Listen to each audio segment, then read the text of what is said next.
pay transparency, okay? Because I went into it not even knowing that we had to do surgery, and when I found out, I wanted to throw up. I'm not saying negotiate $1,500. First thing I want to start off by saying is, what's up guys, welcome back to my channel. It's your girl Kaya. Hi guys. I wanted to open the camera today because this week is Rad Week, right? And I just wanted to talk to y'all a little bit here and there just about Rad Week and basically the experiences that I've had. And I just think it's a good week to talk about radiology because we're celebrating it. So let's get right into this video. I'm gonna be doing my makeup while I talk. I don't know how well I can multitask and do this. I've never tried, so just bear with me. Okay y'all, so let's get this started. So I just want to tell y'all one of the biggest things that I've learned from being in the X-ray program and kind of just taking it into my work, or like my work life, or whatever you want to call it. Do believe the techs, students, when they tell you that things do change. Now it's different. I feel like for us as students, we don't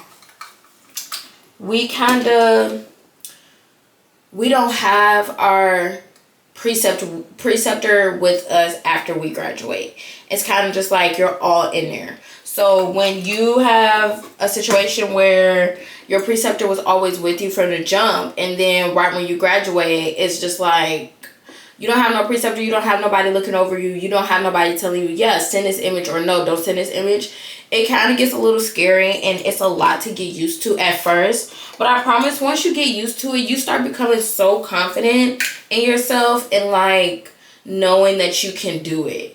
And I feel like that's the biggest thing, is just having confidence. So like for me, when I was in school, I really did struggle with confidence up until my second year, probably my third semester. So my third semester is when I was in clinical the most, and I feel like that's where they really taught us confidence, is because we was doing so much and we was just learning so many things. And I feel like that's when I really picked up confidence.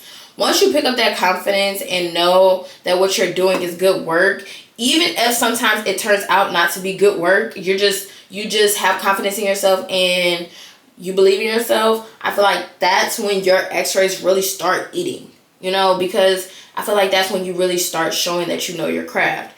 And at the end of the day, I don't care what nobody's saying. I believe that what we do is a craft. It took us so much. It took us 2 years to learn how to do it. It took us so much effort to learn how to do it. And you can't tell me that it's not an art.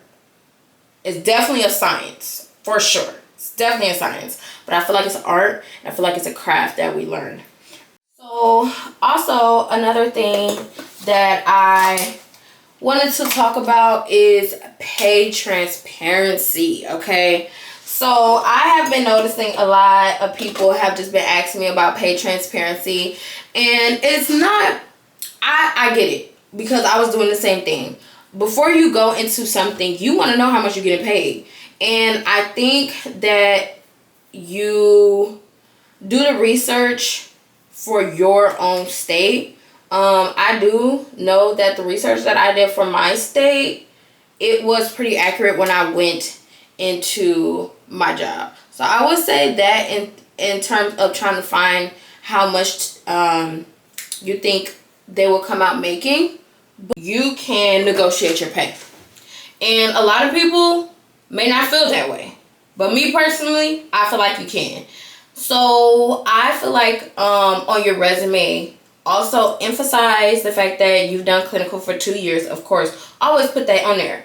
But another tip that somebody told me was to let them know the machines that you've worked with, right?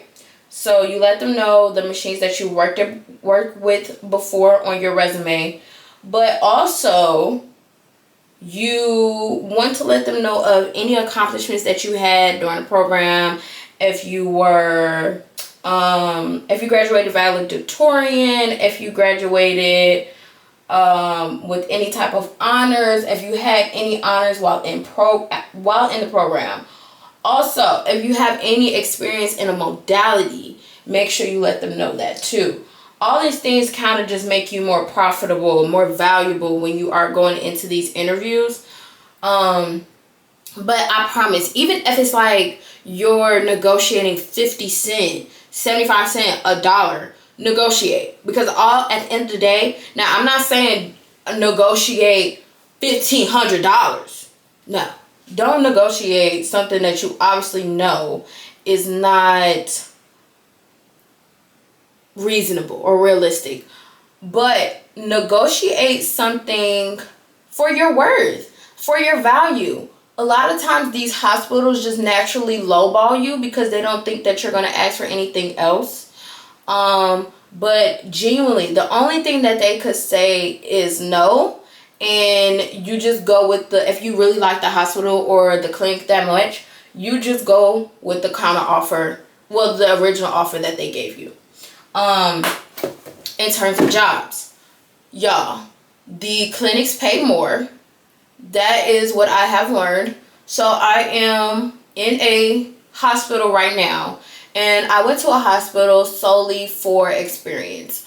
I liked the clinical or the clinic setting. You are definitely way more busy than the hospital setting, I feel like. But also depending on what hospital you're at. I'm not at a trauma hospital or anything like that. So it's I wouldn't say it's easier, but it's not like the busy, super busy hospitals that are out there.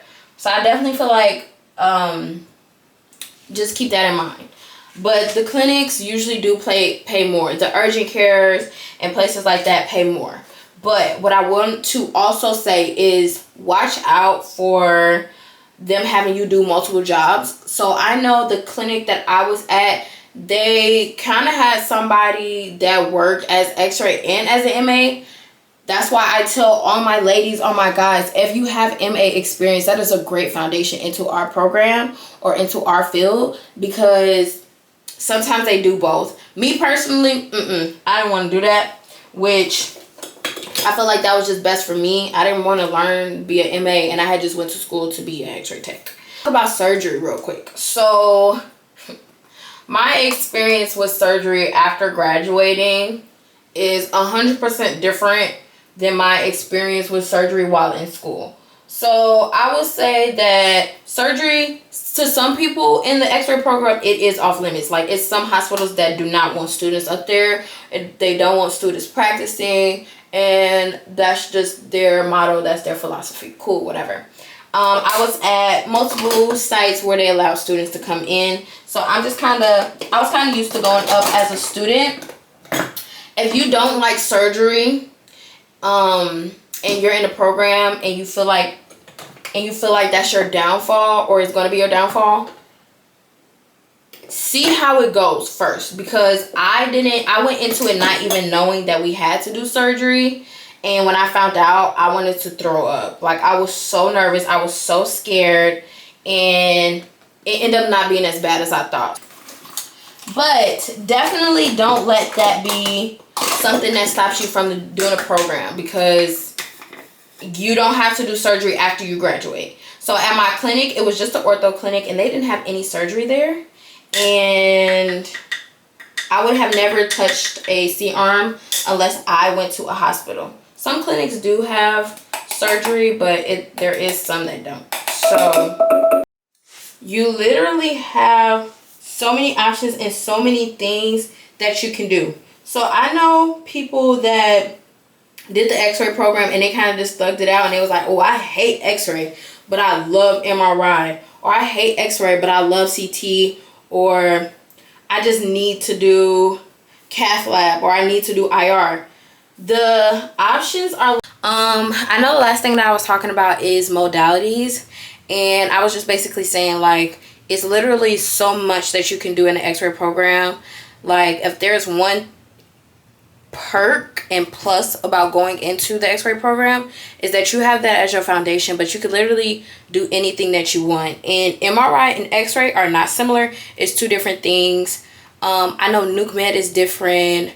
Like, it's so much variety that can come just from the x-ray program and that start.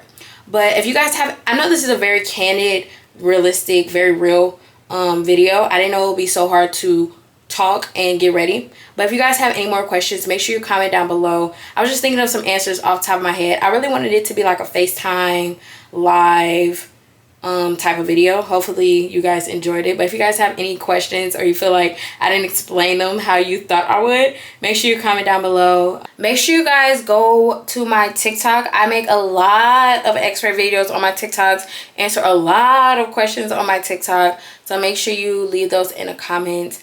But I hope this video was at least a little funny or fun to watch. And yeah, I wish you guys nothing but the best in your x-ray program and your journey. And without further ado, I will see you guys in my next video. Bye, guys. Peace.